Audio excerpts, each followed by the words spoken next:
ಅತಿ ಹೆಚ್ಚು ಬಿಸಿಲಿರೋ ಕಾರಣದಿಂದ ತಲೆ ಸುತ್ತಾಗೋದು, ತಲೆ ನೋವು ಬಂದಂಗೆ ಆಗೋದು, ಎದೆ ತುಂಬಿಕೊಂಡಂಗೆ ಆಗೋದು, ಪಿತ್ತ ಜಾಸ್ತಿ ಆಗೋದು ಆಗೋ ಸಾಧ್ಯತೆಗಳಿರುತ್ತೆ. ಈ ಅತಿ ಹೆಚ್ಚು ಬಿಸಿಲಿನಿಂದ ನಮ್ಮ ದೇಹದಲ್ಲಿನ ನೀರಿನ ಅಂಶ ಮತ್ತು ಉಪ್ಪಿನಂಶ ಕಡಿಮೆ ಆಗ್ತಾ ಇರುತ್ತೆ. ಹಾಗಾಗಿ ನಮ್ಮ ದೇಹದಲ್ಲಿ ತುಂಬಾ ಚೇಂಜಸ್ಗಳಾಗ್ತಾ ಇರುತ್ತೆ.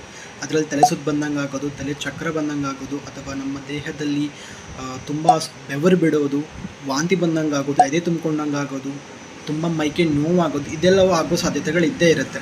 ಇದಕ್ಕೆ ಮನೆಯಲ್ಲೇ ಏನು ಮಾಡ್ಬೋದು? ಒಂದು, ಅತಿ ಹೆಚ್ಚು ನೀರನ್ನ ಸೇವನೆ ಮಾಡೋದು.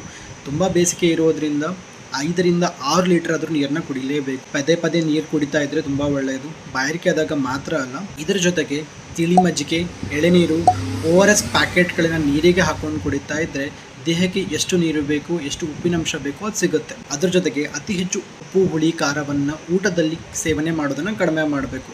ಕಾಟನ್ ಬಟ್ಟೆಗಳನ್ನು ಧರಿಸಿ ಈ ಮಧ್ಯಾಹ್ನದ 12ರಿಂದ 4 ಗಂಟೆವರೆಗೆ ಹೊರಗಡೆ ಹೋಗೋದನ್ನು ಕಡಿಮೆ ಮಾಡಿ, ಹೋಗೋದೇ ಆಯಿತು ಅಂತಂದರೆ ಒಂದು ಕ್ಯಾಪ್ ಅಥವಾ ತಲೆಗೆ ಬಟ್ಟೆ ಹಾಕ್ಕೊಳ್ಳಿ, ಛತ್ರಿ ಅದು ಹಿಡ್ಕೊಳ್ಳಿ. ಇದರಿಂದ ಏನಾಗುತ್ತೆ ಅಂತಂದರೆ ಬಿಸಿಲು ದೇಹಕ್ಕೆ ಹೋಗೋದನ್ನು ತಲುಪೋದನ್ನು ಕಡಿಮೆ ಆಗುತ್ತೆ. ಧನ್ಯವಾದಗಳು. ನಾನು ಡಾಕ್ಟರ್ ಕಪಿಲ್ ಶೇಖರೆ.